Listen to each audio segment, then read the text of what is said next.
Kwa sababu mimi na nyumba yangu, sema mimi na nyumba yangu. Mimi na nyumba yangu. Sema mimi na nyumba yangu tutamtumikia Bwana aliye hai. Kwa Yoshua akasema chagueni hivi leo. Akawapa option ya uchaguzi kwamba you will choose, kwa sababu kulikuwa na miungu ya Ashera, kulikuwa na Dagon, kulikuwa na miungu mingi sana, Baali. Kwa hiyo akasema sasa chagueni leo hii ni Mungu gani mtakayemtumikia, kwa sababu mimi na Mungu na nyumba yangu tutamtumikia Mungu aliye hai. Niliwahi kufundisha somo, ukienda YouTube utakuta linaitwa mimi na nyumba yangu. Na kwenye hili somo nilikuwa nazungumzia namna ambavyo unaweza kuwaingiza familia yako kwa Mungu wako unayemwamini. Bwana Yesu asifiwe. Kwa sababu tumekuwa na challenge kwenye hizi koo na hizi familia kwamba tunakuwa tunamwamini Mungu, lakini babako anasema hakuna Mungu.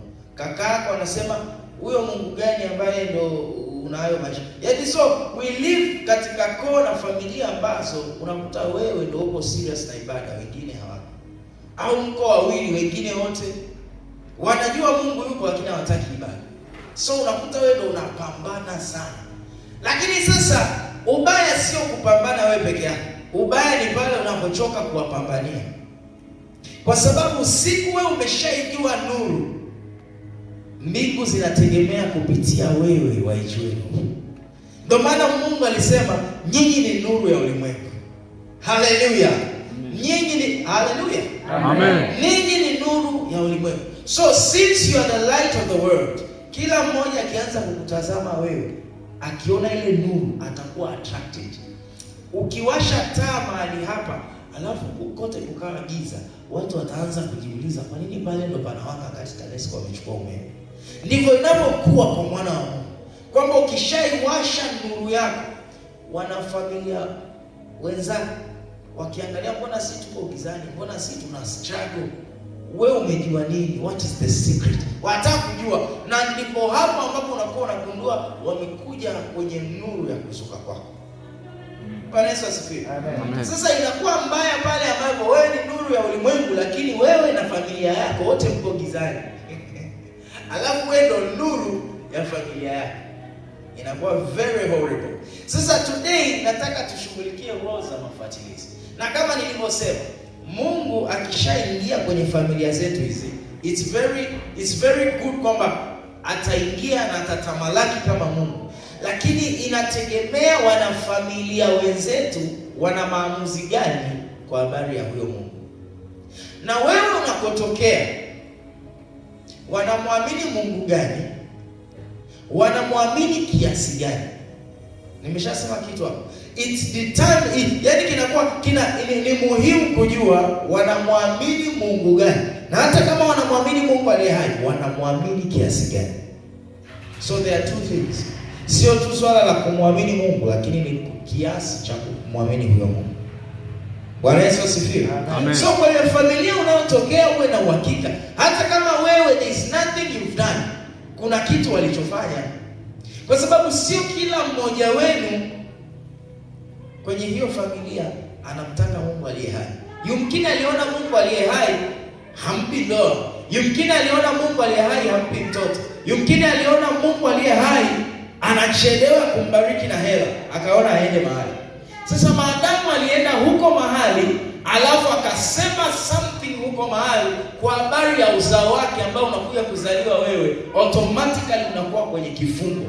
Unless you have entered katika covenant ya wakina Ibrahim, utajikuta unazunguka sehemu moja usielewe umetolewa mahali.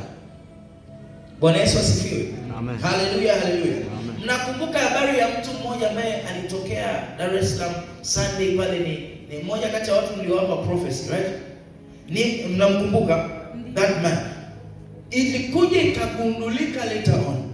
Nikamwambia, who's Barnabas? Sasa wakati tunaongea naye sasa baada ya ibada, sasa Barnabas ni kaka yangu.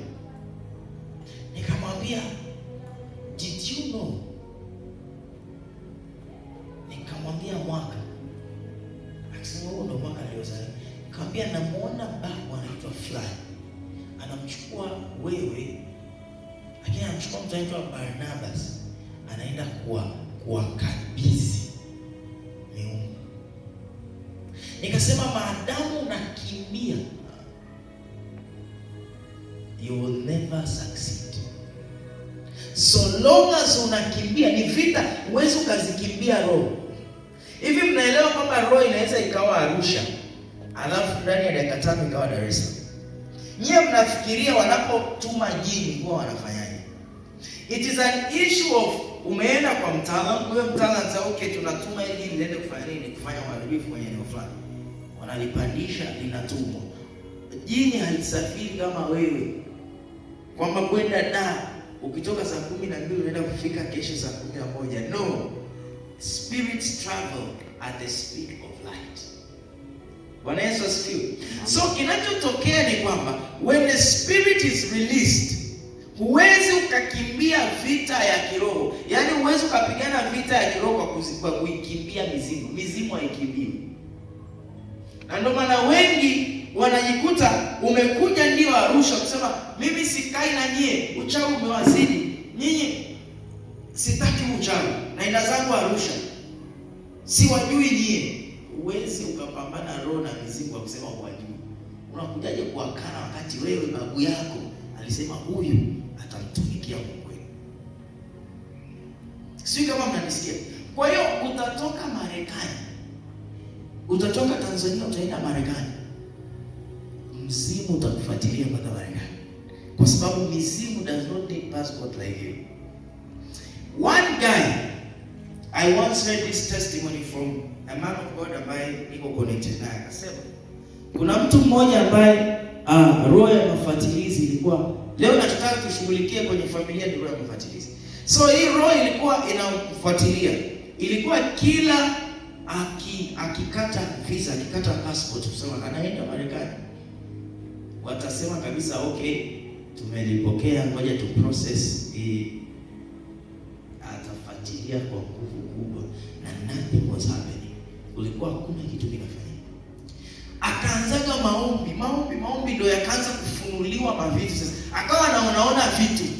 Mara ataona ni mzimu limemshikilia, mara limeshikilia passport yake, akaota mama fulani mbibi anang'ang'aniana passport na yeye kwenye ndoto baada ya kuanza yale maombi.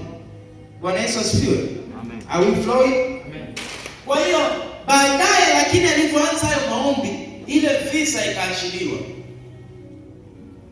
Ilipoachiliwa, chukua passport yake, akaenda Marekani. Akafanikiwa. Akasema nimevunja laana ya ukoo. Nimeweza kuvuka kwa maombi. Mungu ni mwema. So he went to America. Kulikuwa na mtu aliyetakiwa kumpokea, akampokea.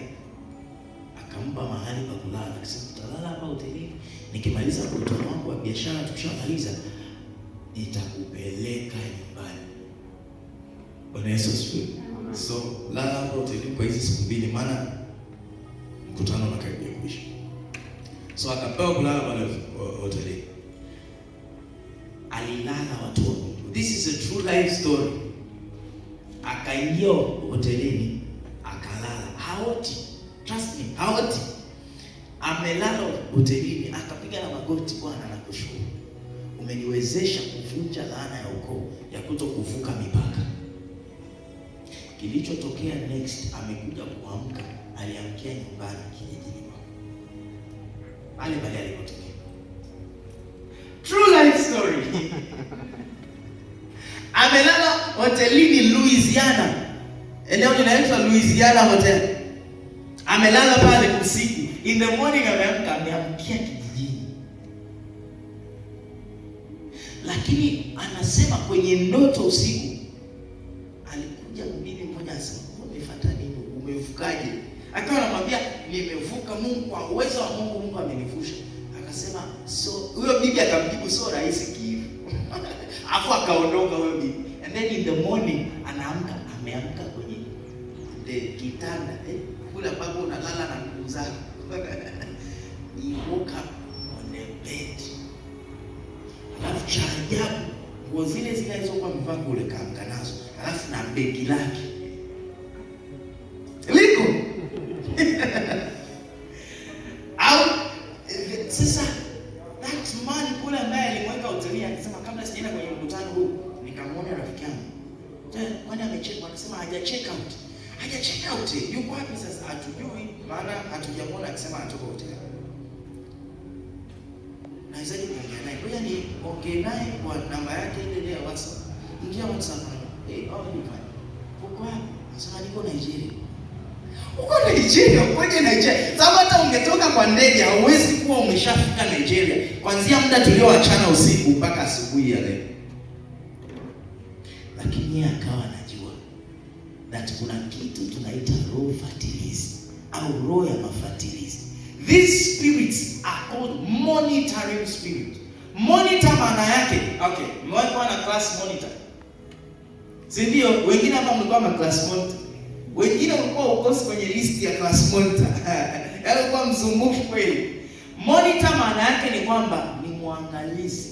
Anafuatilia kile unachofanya. Ndio maana wengi wenu hata saa zingine alikuwa anakuandika mpaka watu wanakula, mbona hata mimi sijaongea, mimi nilikuwa nimekaa zangu nasoma, lakini anakuandika kwa sababu na mwalimu anajua ukiandikwa wewe ni uhakika kwa sababu una vurugu. Hata kama siku hana list na mwalimu alishasema niwe nakuta list ya waliopiga kelele, wewe jina lako lazima litakuwa. Sababu walishakuzoea.